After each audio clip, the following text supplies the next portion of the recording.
الحمد للہ نحمدہ ونستعینہ ونصلی علی رسول الکریم اما بعد بسم اللہ الرحمن الرحیم۔ آج میں آپ کو زہیر بن امیہ، صفوان بن امیہ اور ابو سفیان رضی اللہ تعالیٰ عنہ کے بارے میں بتاؤں گا۔ حارث بن ہشام کی طرح زہیر بن امیہ بھی اپنے کفر میں شدید تھے، اس لیے رسول اکرم صلی اللہ علیہ وسلم نے فتح مکہ کے دن ان دونوں کا خون مباح قرار دے دیا۔ یہ دونوں فرار ہو کر حضرت ام ہانی بنت ابی طالب رضی اللہ عنہا، جو کہ حضرت علی رضی اللہ عنہ کی ہمشیرہ ہیں، ان کے گھر میں جا کر چھپ گئے۔ انہوں نے انہیں پناہ دے دی، پھر رسول اکرم صلی اللہ علیہ وآلہ وسلم نے ان کی پناہ کو تسلیم کر لیا۔ تب یہ دونوں کو لے کر حاضر خدمت ہوئیں اور یہ دونوں مشرف با اسلام ہو گئے۔ پھر ان کا اسلامی کردار مثالی اور بہترین رہا۔ صفوان بن امیہ یہ حالت کفر میں رسول اکرم صلی اللہ علیہ وآلہ وسلم سے عداوت رکھنے اور آپ صلی اللہ علیہ وسلم کی اظہار ثانی میں دوسروں سے بہت سخت تھے، اس لیے رسول خدا صلی اللہ علیہ وسلم نے ان کا خون مباح کر دیا تھا۔ یہ سن کر چھپ گئے اور ارادہ کیا کہ دریا میں کود کر خودکشی کر لیں۔ تب ان کے چچزاد بھائی حضرت عمیر بن وہب رضی اللہ عنہ حاضر خدمت ہوئے اور عرض کیا، یا رسول اللہ صلی اللہ علیہ وآلہ وسلم، صفوان اپنی قوم کے سردار ہے اور وہ یہاں سے بھاگ کر خود کو سمندر میں ڈالنے کے لیے چل پڑے ہیں۔ پس آپ صلی اللہ علیہ وآلہ وسلم سے درخواست ہے کہ آپ انہیں امان عطا فرما دیں، کیونکہ آپ نے تو ہر سرخ و سیاہ فام کو امان عطا فرما دی ہے۔ آپ صلی اللہ علیہ وآلہ وسلم نے فرمایا، جا کر اپنے بھائی کو تلاش کر کے لاؤ، میں نے انہیں امان دی۔ عرض کیا کہ مجھے کوئی ایسی نشانی عطا فرمائیں جسے دیکھ کر وہ آپ صلی اللہ علیہ وسلم کی امان کی تصدیق کر سکیں، کیونکہ میں نے ان سے واپسی کی درخواست کی تھی، لیکن انہوں نے کہا میں تمہارے ساتھ واپس نہیں آؤں گا جب تک کوئی ایسی نشانی نہ لاؤ جسے میں پہچان سکوں۔ پس حضرت صلی اللہ علیہ وآلہ وسلم نے انہیں اپنا وہ امامہ عطا فرما دیا جسے باندھے ہوئے آپ صلی اللہ علیہ وآلہ وسلم مکہ میں داخل ہوئے تھے۔ یہ اسے لے کر بھائی کے پاس اس وقت پہنچے جب وہ سمندر میں جہاز پر سوار ہونے والے تھے۔ انہیں دیکھ کر صفوان نے کہا، مجھ سے دور رہو، مجھ سے بات نہ کرو۔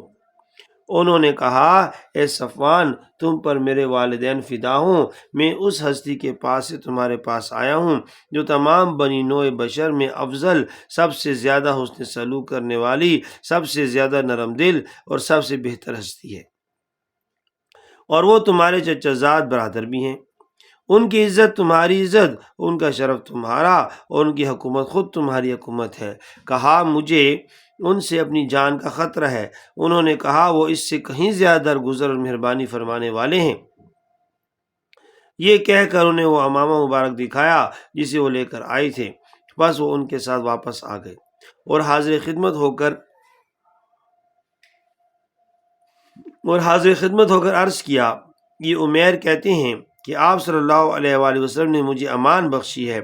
آپ صلی اللہ علیہ وآلہ وسلم نے فرمایا، انہوں نے سچ کہا ہے۔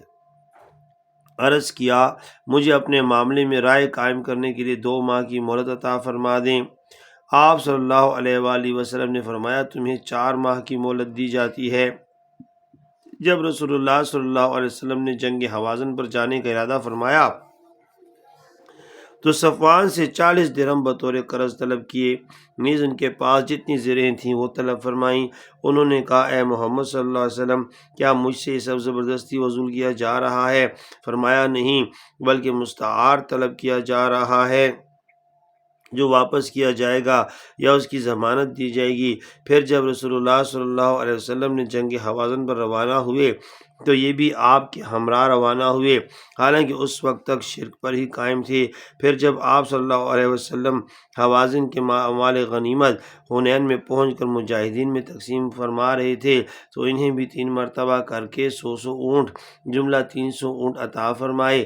پھر آپ صلی اللہ علیہ وسلم نے ان کی طرف دیکھا کہ یہ مجاہدین کو اس بات پر للچائی نظروں سے دیکھ رہے ہیں کہ انہیں اونٹوں اور بکریوں کے بھرپور عطیات ملے ہیں، تو آپ صلی اللہ علیہ وآلہ وسلم نے ان سے دریافت فرمایا، کیا تمہیں یہ پسند ہے؟ عرض کیا ہاں۔ فرمایا یہ سب کچھ تمہارا ہے۔ پس صفوان نے ان لوگوں کے حصے پر قبضہ کر لیا اور بول اٹھا کہ بادشاہ کبھی ایسی فراغ دلانہ بخشش پر آمادہ نہیں ہوتے، اس جیسی فراغ دلانہ بخشش نبی ہی کر سکتا ہے۔ میں کلمہ اشہد اللہ الہ الا اللہ وان محمد رسول اللہ پڑھتا ہوں۔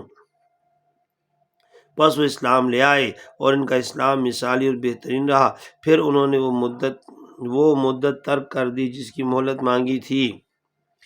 اب میں آپ کو ابو سفیان بن حارث کے بارے میں بتاتا ہوں۔ ابو سفیان بن حارث بن عبد المطلب بھی انہی لوگوں میں سے تھے جن کے خون کو فتح مکہ میں رسول اللہ صلی اللہ علیہ وسلم نے مباح قرار دے دیا تھا، کیونکہ اس نے آپ صلی اللہ علیہ وسلم کی حج و گوئی کی تھی اور پھر طائب ہو کر آیا، اور آپ صلی اللہ علیہ وسلم کے اعراض کرنے کا واقعہ بہت مشہور ہے۔ واقعی نے کتاب المغازی میں لکھا ہے کہ ابو سفیان رسول اللہ صلی اللہ علیہ وسلم کا رضاعی بھائی تھا۔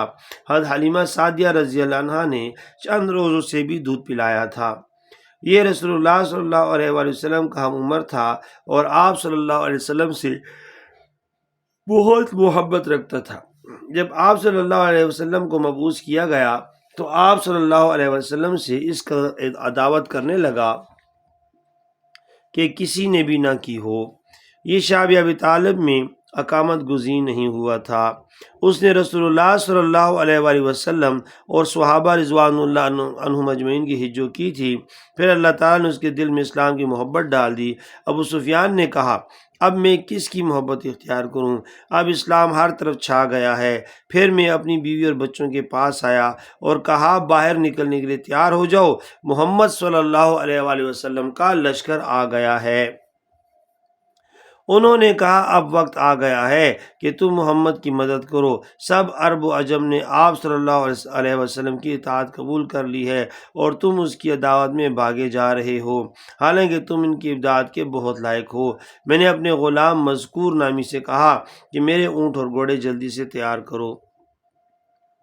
پھر ہم چلے یہاں تک کہ ابوا میں اترے۔ رسول اللہ صلی اللہ علیہ وآلہ وسلم کا ہراول دستہ ابوا میں اتر چکا تھا۔ مجھے عجیب سا لگا اور میں ڈرا کہ مجھے قتل کر دیا جائے گا۔ رسول اللہ صلی اللہ علیہ وآلہ وسلم نے میرے خون کو حدر قرار دے دیا تھا، چنانچہ میں اور میرا بیٹا جعفر صبح کے وقت 1 میل چل کر وہاں پہنچے جہاں آپ صلی اللہ علیہ وسلم کی قیام گاہ تھی۔ لوگ تھوڑی جماعتوں کی صورت میں آئے۔ میں صحابہ کے ڈر سے باقی لوگوں سے الگ تھلگ رہا۔ جب آپ صلی اللہ علیہ وسلم نے اپنے لشکر میں ظاہر ہوئے تو میں آپ صلی اللہ علیہ وسلم کے چہرے کی طرف سے سامنے آیا۔ آپ صلی اللہ علیہ وسلم نے بھرپور نگاہوں سے مجھے دیکھا اور چہرہ دوسری طرف پھیر لیا۔ میں دوسری طرف سے آپ کے سامنے آیا، مگر آپ صلی اللہ علیہ وآلہ وسلم نے کئی دفعہ مجھ سے اعراض فرمایا۔ میرے ذہن پر دور و نزدیک کے کئی خیالات ابھرے۔ میں نے کہا، مجھے آپ صلی اللہ علیہ وسلم کے پاس پہنچنے سے قبل ہی قتل کر دیا جائے گا۔ پھر مجھے آپ صلی اللہ علیہ وسلم کا لطف و کرم اور قرابت داری کا خیال آیا تو یہ وہم کافور ہو گیا۔ مجھے اس امر کا یقین تھا کہ رسول اللہ صلی اللہ علیہ وسلم اور صحابہ رضوان اللہ عنہم اجمعین میرے اسلام پر مسرت کا اظہار کریں گے، اس لیے کہ وہ میری قرابت داری سے آگاہ تھے۔ جب مسلمانوں نے دیکھا کہ رسول اللہ صلی اللہ علیہ وسلم مجھ سے اعراض فرما رہے ہیں تو انہوں نے مجھ سے انحراف کیا۔ اسی اثنا ابوبکر رضی اللہ عنہ مجھ سے ملے اور مجھ سے منہ موڑ کر لیا۔ میں نے عمر رضی اللہ عنہ کو دیکھا کہ وہ میرے خلاف ایک انصاری کو بھڑکا رہے ہیں۔ ایک آدمی مجھ سے چمٹ گیا اور کہنے لگا، دشمن خدا، تو ہی وہ شخص ہے جو رسول اللہ صلی اللہ علیہ وسلم اور آپ کے صحابہ کو ایذا دیا کرتا تھا۔ آپ صلی اللہ علیہ وسلم کی دعوت میں تو مشرق و مغرب کو کی انتہا کو تو پہنچ گیا تھا۔ میں نے کسی حد تک دفاع کیا۔ اس نے میرے ساتھ دست درازی کی اور مجھے آدمیوں کے گھیرے میں لے گیا جو میرے ساتھ ہونے والے سلوک سے خوش ہو رہے تھے۔ ابو سفیان کہتے ہیں پھر میں آپ کے چچا عباس رضی اللہ عنہ کے پاس گیا۔ میں نے کہا اے عباس رضی اللہ عنہ، مجھے امید تھی کہ رسول کریم صلی اللہ علیہ وسلم میری قرابت داری اور میری عظمت و شرف کی وجہ سے میرے اسلام لانے سے خوش ہوں گے، مگر اس کا حشر آپ نے دیکھ لیا۔ لہذا آپ صلی اللہ علیہ وسلم رسول کریم صلی اللہ علیہ وسلم سے بات کر کے انہیں راضی کیجیے۔ حضرت عباس رضی اللہ عنہ نے کہا نہیں، اللہ کی قسم میں تمہارے بارے میں ہرگز ان سے ایک کلمہ بھی نہ کہوں گا۔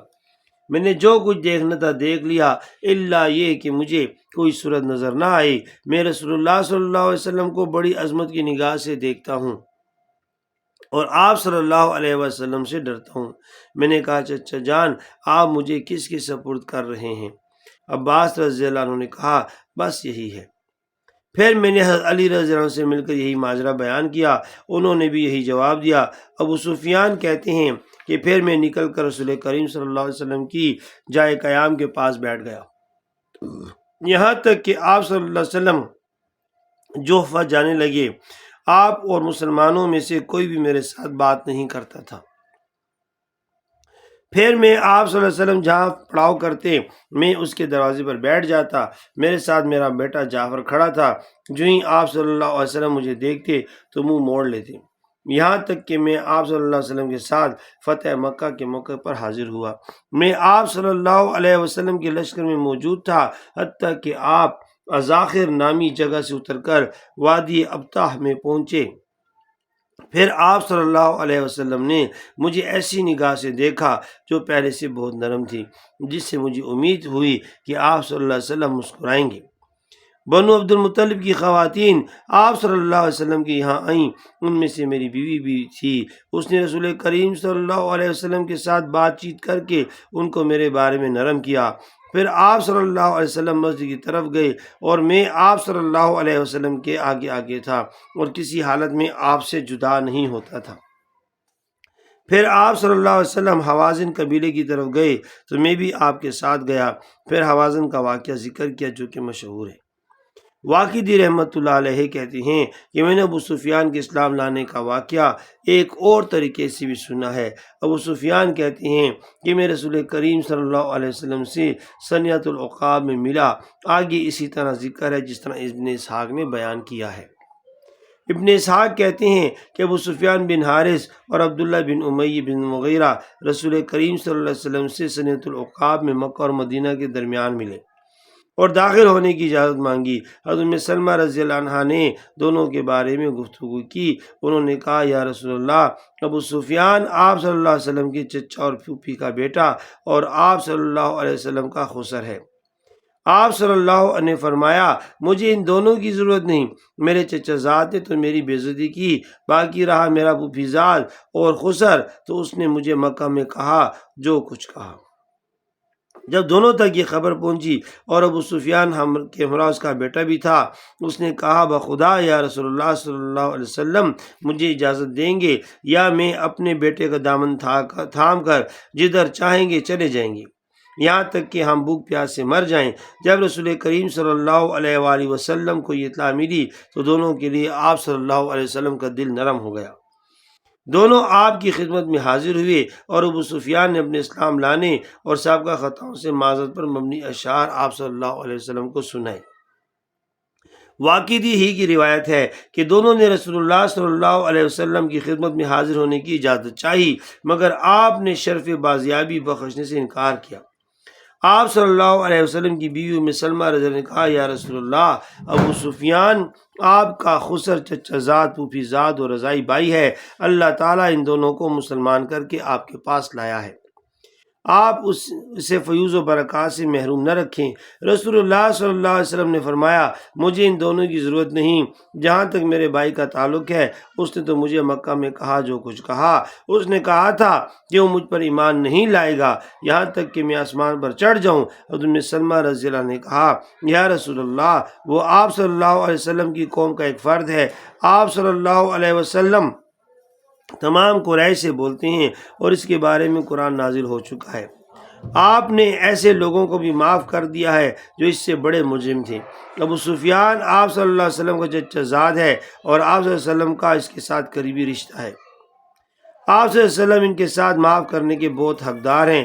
رسول اللہ صلی اللہ علیہ وسلم نے فرمایا اس نے میری بے عزتی کی ہے لہذا مجھے ان کی کوئی ضرورت نہیں۔ جب دونوں کو اس کا پتہ چلا تو ابو سفیان نے کہا اور اس کے ساتھ اس کا بیٹا تھا یا تو وہ میری بات مانیں گے یا میں اپنے بیٹے کا ہاتھ پکڑ کر نکل جاؤں گا اور چلتے چلتے بھوک پیاس سے ہم مر جائیں گے۔ اور آپ سب لوگوں سے زیادہ حلیم اور کریم تر ہیں اور آپ صلی اللہ علیہ وسلم میرے رشتہ دار بھی ہیں۔ جب رسول اللہ صلی اللہ علیہ وسلم کو اس کے الفاظ کا پتہ چلا تو آپ صلی اللہ علیہ وسلم کا دل نرم ہو گیا۔ عبداللہ بن امیہ نے کہا میں آپ صلی اللہ علیہ وسلم کی تصدیق کرنے آیا ہوں۔ آپ صلی اللہ علیہ وسلم کے خسر ابو سفیان کی طرح میں بھی آپ صلی اللہ علیہ وسلم کا رشتہ دار ہوں۔ حضرت ام سلمہ رضی اللہ عنہ دونوں کے بارے میں آپ سے گفتگو کرتی تھیں، چنانچہ رسول اللہ صلی اللہ علیہ وسلم کا دل دونوں پر نرم ہو گیا اور آپ صلی اللہ علیہ وسلم نے شرف بازیابی بخشا۔ دونوں آپ کی خدمت میں حاضر ہو کر مشرف با اسلام ہوئے اور ان کا اسلام اچھا ثابت ہوا۔ عبداللہ بن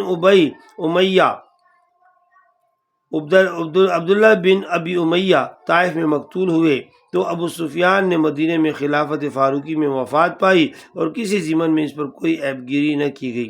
ملاقات سے پہلے رسول اللہ صلی اللہ علیہ وسلم نے ابو سفیان کے خون کو حدر قرار دے دیا تھا۔ اس واقعے سے ہم ایک استدلال کرتے ہیں۔ اس واقعے سے اس طرح کا احتجاج کیا گیا ہے کہ رسول اللہ صلی اللہ علیہ وسلم نے مشرکین کے بڑے بڑے رؤساء کو چھوڑ کر صرف ابو سفیان کے خون کو حدر قرار دیا تھا، حالانکہ اس کی وجہ سے جہاد بالید والمال کی زیادہ ضرورت پیش آئی۔ جبکہ رسول اللہ صلی اللہ علیہ وسلم مدینے سے مکہ تشریف لائے تھے اور اہالیان مکہ کی خون ریزی آپ صلی اللہ علیہ وسلم کا مطلوب و مقصود نہ تھا، بلکہ آپ صلی اللہ علیہ وسلم نرمی سے ان کو دعوت اسلام دیتے تھے۔ ابو سفیان میں پائے جانے والے مخصوص سبب ہے جو گوئی کے سوا کوئی دوسرا نہ تھا۔ پھر وہ اسلام لانے کے لیے آیا مگر آپ صلی اللہ علیہ وسلم اعراض فرماتے رہے، حالانکہ آپ صلی اللہ علیہ وسلم دور کے لوگوں کی اسلام کے لیے تالیف قلب فرماتے تھے۔ پھر قریشی رشتہ داروں کی دلجوئی تو اور بھی ضروری ہے۔ اس کی وجہ صرف یہ تھی کہ ابو سفیان آپ صلی اللہ علیہ وسلم کی تحقیر و تنقید کرتا تھا، جیسے کہ حدیث میں ابھی میں نے آپ کو تفصیل سے بتایا ہے۔ ھذا المرام اللہ عالم بحقیقت الکلام، جزاک اللہ خیرہ۔